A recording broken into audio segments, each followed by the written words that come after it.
აჭარის მთავრობის თავმჯდომარე არჩილ ხაბაძე გუშინ ქვეყნის პრეზიდენტის მიერ ბათუმში ყოფნის დროს გაკეთებულ განცხადებებს გამოეხმაურა. კონკრეტულად კი ხაბაძის პასუხი მიხეილ სააკაშვილის მიერ გუშინ ბარაკის ტიპის სახლებში მცხოვრებლებთან გაკეთებულ კომენტარს მოჰყვა, სადაც პრეზიდენტმა მოსახლეობისთვის ბინების გადაცემაზე ისაუბრა. აჭარის მთავრობის თავმჯდომარე მიიჩნევს, რომ პრეზიდენტმა მოსახლეობა მოატყვა, როცა განაცხადა, რომ ეს ბინები მათთვის აშენდა. იქ ვერ შევა ჩემის აზრით, იმიტომ რომ ის იყო ეკომიგრანტებისთვის გამოყოფილი და თავიდანვე ტყუილი დაპირდა ბატონი პრეზიდენტი, ტყუილი იყო ეს დაპირება, რაც იმ მოსახლეობას შექმნიდა. განვიხილავთ იმ პროექტსაც, რასაც ბარაკების გარეშე ქვია ბათუმი და დავიწყებთ ნელ-ნელა მუშაობას ამ მიმართულებით. მინდა გითხრათ, რომ ეს თითიდან გამოწვეული საკითხია და არც ისინი აპირებდნენ ამ მიმართულებით ნორმალური პროექტების წარმოდგენა. აღნიშნულ საკითხთან დაკავშირებით განცხადება ქალაქის ყოფილმა მერმაც გააკეთა.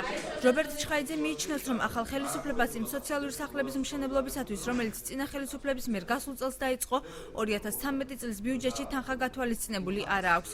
მისივე თქმით, ქალაქის მერიამ ეკონომიკის სამინისტროს გადასცა მიწა სახლების მშენებლობის პირობით, სადაც ბარაკებში მცხოვრებლები უნდა შესახლებულიყვნენ, ხოლო ბარაკების აღებით გამოთავისუფლებულ ტერიტორიაზე კი ახალი კორპუსები აშენებულიყო.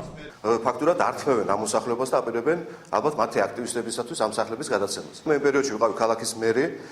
ქალაქის მერიამ ეკონომიკის სამინისტროს გადასცა მიწა სახლების მშენებლობის პირობით, იქ უნდა აშენებულიყო ეს ორი სახლი, რომელიც უკვე დასრულდა და იმ ხალხის ამ სახლის შესახლების შემდეგ გამოთავისუფლებოდა ბენზეს ტერიტორიაზე 6 ჰექტარი მიწა, სადაც დაგეგმილი იყო 30-მდე ახალი საცხოვრებელი სახლის მშენებლობა. ეს პროცესი არ უნდა გაჩერებული იყო, სადაც დაგეგმილი იყო 1500-მდე ეკომიგრანტის ოჯახი, ეკომიგრანტის შესახლება. შესაძლოა იყოს ალტერნატივა, რომ იქ ვინც არის ბარაკები, თუ ისინი მათ საკუთრებაში არის დარეგისტრირებული და გამოთქვამენ სურვილს, რომ აი ამ საკუთრებას დავთმობთ ბარაკებს და ოღონდ აქ შევიდეთ, შესაძლოა ეს ალტერნატივაც განიხილებოდეს, მაგრამ საუბარი ქალაქის ყოფილი მერისგან, რომ რაიმე პირობა კი იყო ჩადებული 80 ოჯახი, ან კიდე რაღაც 1500 ოჯახი შესახლდებოდა, მსგავსი არაფერი დოკუმენტალური არ არის. უმცირესობა ასევე ახალ ხელისუფლებას კონფორმიზმში ადანაშაულებს და ოპონენტებს ბრალს